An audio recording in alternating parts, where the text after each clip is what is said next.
What is going on, guys? When your huge heavy box has a handle on it, you know you're in for a good time. Well, here we have the latest Mechanicore kit here. This is their 1/72nd scale version of the GP02, which they're calling the Pyrannosaurus. Definitely the stupidest name that they've come up with. Their different names that they call their kits to, I think, avoid Bandai's detection a little bit. But anyway, we'll just call it the GP02 because that's what it is, of course. So this is the premium version, as you can see by that little sticker there, that bit on the front of the box art, that this comes with an extra rifle.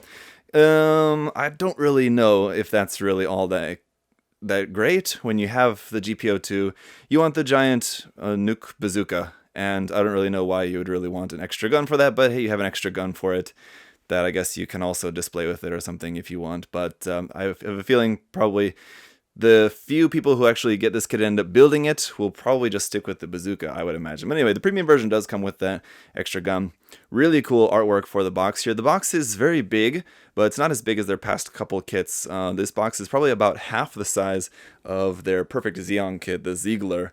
It's about the same depth. It's a very deep box, but it's kind of like square. Anyway, the Ziegler box is probably double the size of this. That said, it's still a very big and very heavy box. So just cool box art here on the front. Let's just go around and take a look at everything here. On the top of the box here where the handle is, you just have the name here, MAS-20. Pyrannosaurus, again, 1/72nd scale, high definition plastic injection construction kit. And kind of the gimmick that they've built into this kit, they usually get kind of experimental. They'll try some different gimmicks or different things with different kits they put out. The gimmick that they're doing for this kit is an open hatch gimmick. So it's got a bunch of open hatches on it, and you can see a bunch of them open here. It's not quite as much, I don't know, as what I was expecting. Just because a lot of the hatches are like half open, so they're not really super easy. You can't really like super easily see a lot of like the mechanical detail inside there. But I don't know if maybe you can open them a little bit more than that. Or anyway, it's still pretty cool though that they're doing an open hatch gimmick. I think that's a pretty interesting. On the one end here, just the same kind of information and another image there, kind of the side of the head, and the same thing here on the other end of the box, just with a different image there. And again, it's all using CG renders, but they do have official images out of a built version of the kit. Now on the back here, obviously, this is where there's a lot to look at, so let's go through this here, starting over here. Alright, so over here on this cool gold sticker, we have the serial number. Mine is serial number 2525, and this is out of 3,800 printed, so they made 3,800 of the solid color premium version. This would be number 225 to 2,525. Anyway, not bad, pretty high up in the number. We also have the final inspection sticker here as well. Some other stuff down there at the bottom. Over here, talking about the head and the upper body, it says the head is actually composed of a bunch of parts and with 5 open hatches on the head alone. That's pretty interesting. Here's showing the torso with all the open hatches on that as well, and a little bit about the articulation here. So there's 2 heavy action joints for a nice bend there at the waist section. And then we've got an image of the inner mechanics of the torso. And then over here showing how the binders are actually not attached onto the top of the shoulders, I think as with the traditional design, but they're attached onto the backpack. So those are connected onto the backpack, and so you won't have that weight on the shoulders, which will be good. So here we have full images of just the kit standing full front and back with all the hatches open, and does look very cool. Here's kind of talking about the back section of the binders and then how you can open up the hatches on that, all the interframe mechanics of that, and the LEDs and everything. It's got, of course, LEDs all throughout the kit. At the bottom, some information about the big model stand. It not only is a stand for the kit itself, but there's also a stand, a separate part for just holding up the shield, which is nice. Over here, talking about the big shield and beam sabers. So the shield obviously will hold the front half of the bazooka in there, and there's just all the inner frame details of the front of the shield as well. As for the beam sabers, is a kind of interesting thing is that you can make a double beam saber with those. Obviously, that's not canon, but something that you can do with that if you want. Again, it's the kind of thing that I don't feel like a lot of people are really going to bother with this particular kit, but it's nice to have options, right? And then down here, the arm units, there's not really too much really to say about those, it looks like, just showing off some of the mechanical detail for that, but let's move on. Here it is basically in the pose that's on the front of the box. Very cool. I think this is probably going to be the best way to display this. If you don't want to have it just standing probably be pretty awesome as well, but this is going to be pretty cool. Bazooka, of course, has LEDs inside of that as well, and here's just showing how you can actually load up the kind of atomic missile inside of there. And the cool thing about this too is that there's LEDs in the back half of the bazooka that are like red here, but then when you plug the front and the back half together, then they'll light up green to show that it's like a firm connection between the two. So that's pretty cool. I have like LEDs that will change color. I think it's the first time that Mechanicore has included anything like that in any of their kits. And then we have the leg units. Again, they don't really have even any text about this. It's just showing the leg without the armor on there to show off all the mechanical detail.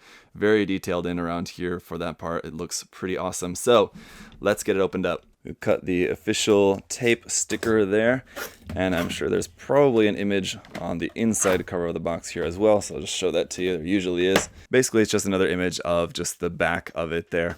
And so let's get this guy opened up. So inside here is separated into set A and set B, so we've got two separate boxes here, as well as this face, which cannot be unseen. So let's naturally take a look at box A first. There's some line art there of the shoulder binders. So I don't know if this is like maybe all the parts for the shoulder binders here in box A.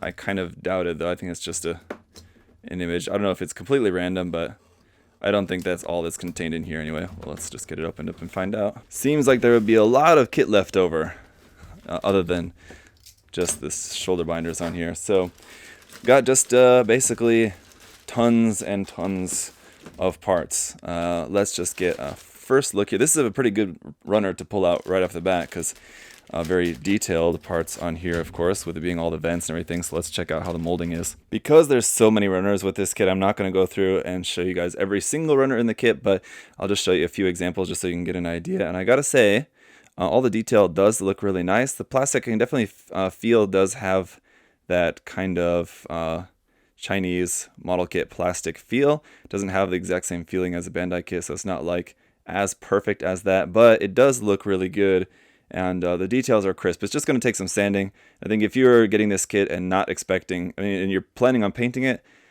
and not expecting to sand it, then you were just expecting wrong anyway. So it's no surprise that it's going to take a bunch of sanding to get this all looking really pristine, but I gotta say, it doesn't look bad at all. So as I'm pulling the runners out here, I'm trying to be careful to keep them organized so that I can put them in exactly how they took them out to make sure that everything will fit back in the box because it's so tightly packed with everything. But here you can see it looks like obviously the arms parts for the base. You can see just how thick and nicely detailed that arm is there as well. So it's not just something simple. Let's just keep digging here. All right, getting down to the bottom of the box, we find our chrome-plated runners, or kind of metallic-plated runners. I'll get back to that in a minute, but this makes a total of 23 runners in the bag. Now, I want to take a look at these because these are also different. Usually they always, well, I think they always have some chrome-plated parts, but these definitely look different than their ones in the past. These are not as chrome. They look just kind of like silver-plated rather than chrome-plated. So there's a look at that. Now, I don't think that's bad, actually, because for me, probably, honestly, I probably won't keep these in silver anyway. I'll probably strip the plating off them, probably, but for some of them I might. Either way, it doesn't look bad at all. I think if you're really dedicated to like wanting chrome, it's really not going to look all that different, but you could always just chrome plate it yourself. But anyway, there's that. And also, I did have a loose part there in the bag, so as always, just make sure you're being careful when you're taking stuff out of the bags. Don't throw the bags away unless you're absolutely sure that there's no loose parts flying around in there. You don't want to lose anything on this. And the last thing in the bottom of box A is all of our metal parts, LED parts, and things like that. So you have a couple metal rods over here. That's for like the stability of things. Some magnets in here as well.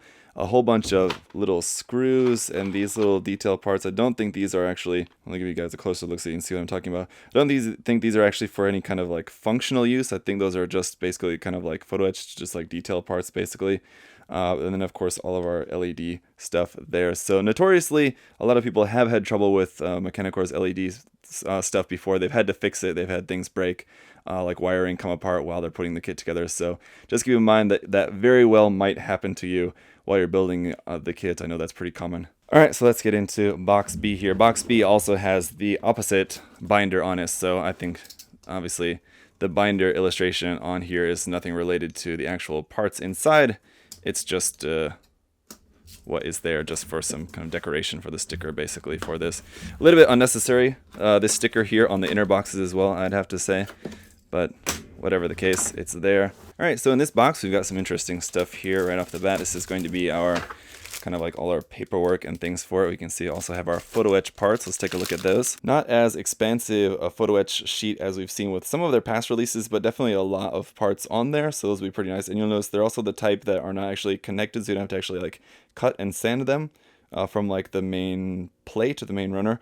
You just like pull them off and just they're just like on a sticker paper on there, so that's pretty nice. And because this is the premium version, we have this thing for the premium version only. This is just about the parts for the extra rifles, so it's just 2 runners, some LEDs, a battery, and a magnet in there for that. I'm guessing the magnet is maybe to the hand to help it stick in the hand, maybe. Let's see if we can take a look at the construction, but yeah, this looks like pretty nice. I think that this rifle also uses some of the photo etch parts. So the photo etch parts are included on just the main sheet with the main kit, but the premium version only has this rifle where you'll use some of those photo etch parts only on this. But anyway, so the construction here you can see is just pretty basic for like the main body. You got the LED units going in there. And yeah, the magnet is going in the handle, so the magnet will help it stick into the hand, looks like. So I'm not sure if they've used magnets in the hands of the kits before. Offhand, I don't remember. Obviously, I haven't built any of mine yet, but I don't remember ever noticing that in any of the kits before. Now here we have the water slide decal sheet for this kit. Now Mechanicore always does something weird to make their kits just kind of a little bit weird. So with their Kshatriya kit, they had the parts all cut out in trays rather than being on runners. On either their Kasi or Penelope kit, one of those two, they had the instructions on a DVD rather than paper instructions. So they always do something kind of that makes you kind of scratch your head. With this one, I think it's the decals. I think they really went kind of in an odd direction with the decals. These are pretty obnoxious, these giant like nuclear warning labels on everything. And so the decals I don't really like for this kit, I have to be honest. But down here, these are just a whole bunch of just regular caution markings and things. And I gotta say, the printing on them looks good. That looks fine. So if you wanted to actually use these on your kit, they will look good. I have no doubt about that. But usually, I got this from Samuel Decal. That's who I always order my Mechanicore kits from. And usually in the past, he's given an extra sheet of decals that he's made together, that he's put together with like the actual name, so it'd be like actual like GP02 style decals. In this case, it looks like he hasn't done that, unfortunately, but maybe he will later. Let's get into the manual. This thing is very thick. This is basically like a magazine. See how many pages we got here. This goes to page 58, so a 58-page manual for this all the way from the front here. We've got some technical stuff, read before use, and then a parts list, so a whole bunch of parts. I'm sure that's going to go on for a few pages. And then all the parts, and then all the metal parts, all the screws, the magnets, all the LEDs, so you can check and make sure everything is there if you want. It says the USB cable is not provided, so you will have to use just a regular kind of micro USB cable to be able to plug this in. That's not really a big issue. And of course, the water slides and the manual, and then it's on into the construction. So you start off with the head first. The head is also interesting. You have 2 different options for the face, and the different face options can be swapped out. The different face plates are just also using a magnet, so you can just pull that off, and it's just connected by a magnet there. So that's really easy if you want to change the faceplate every now and then. It's just easy enough. Just pull that off and snap the other one on. That's pretty cool. I will say that is definitely nice idea that they had. So I'm just going to skip through kind of all this construction stuff here. It's all very complicated, of course, and you have all the different parts and LEDs and everything. But it does look relatively easy to follow. What I want to get to here is at the end, there's just kind of like the final assembly instructions, just how to make sure you got all your wires connected properly and everything. Mounting it onto the base, mounting the shield onto there, and then the decal application guide. So here's how those decals are going on there. And for like the legs, the feet, the binder, so like this, like that giant logo on the front of the shield. No thank you. All right, so yeah, big fat manual. Let's see what else we got here in box B. We've got giant beam effect parts. Yeah, we've got some nice clear green parts there with some nice detail in on those. So once those are lit up, those are going to look really nice. Some red parts here, and the red plastic does look pretty good. Definitely seeing a little bit of flash on there. You'll have little bits of flash, mold lines and things like that on stuff, but like I said, you should not be surprised by the fact that you're going to have to do a bunch of sanding on this kit. I'm pretty much, I know that I'm in for like weeks of sanding, getting this kit ready for painting, whenever the day finally comes that I actually get to probably painting this kit. But Got some clear yellow parts in there. It's in for the bazooka, I'm sure, and some other things. The hands look like they're kind of like PG style, or like I think the master grade, or what are they called, like the 2.0 hands or something like that. Anyway, like where the fingers are molded together, all that kind of thing. We do have some polycaps in here, it looks like. Got some a couple runners of polycaps, big fat ones in there. Some more like a spring and LED unit just kind of packaged in with this runner here. I think this would be the runner for the rifle. I think it's these two runners here are the ones for the rifle that is specific to this version of the kit, so that's why those are kind of in there separately. Here's some of the big, larger kind of outer armor parts here, and the detail on it looks really crisp. The molding looks pretty good. Again, I mean, I think you'll have to do some sanding. Let's pull this runner. I want to take a look at this. So usually on a huge part like this with a huge flat surface, you'd expect to see like some sinks in the molding where you'd be able to see like where these pegs are on the opposite side. You'd be able to see like little dips in this flat surface, but I gotta say, just take a look at that reflection. It looks pretty good. I'm actually really surprised at how smooth that is. So I was expecting, like, that's the kind of thing you just have to sand and sand and sand just to get rid of the sinks on that, especially with a piece this large. But there's like nothing on there almost, so that is actually really nice. You also notice too that this is like quite glossy. This outer armor is in like a pretty glossy plastic. I don't think that that's actually like sprayed with anything. It's just like the plastic that they used, I guess. But it does look pretty nice. And here is the giant main part of the shield. I just want to show you this compared to a 1/100 scale master grade kit.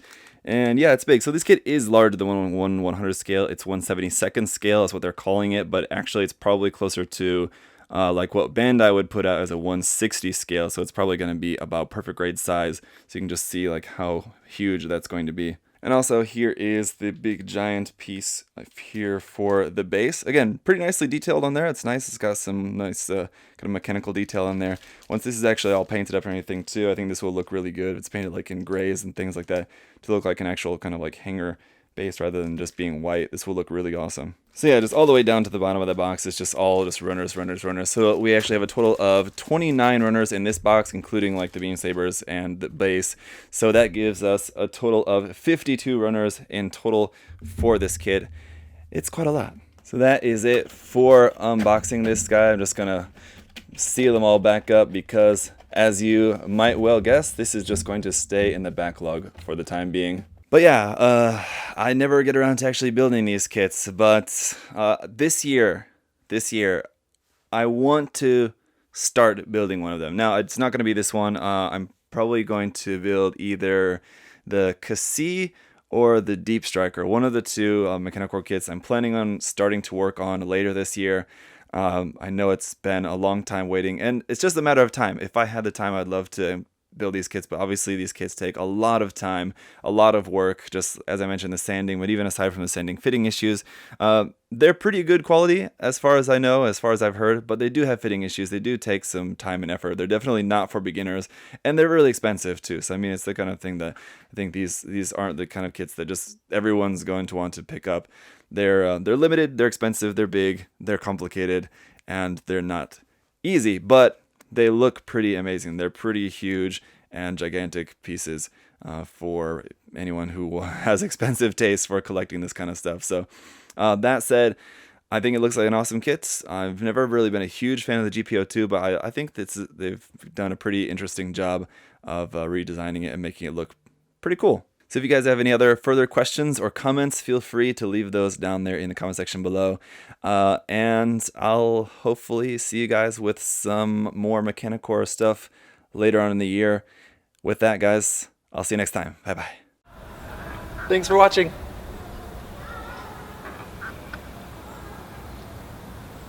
See you next time.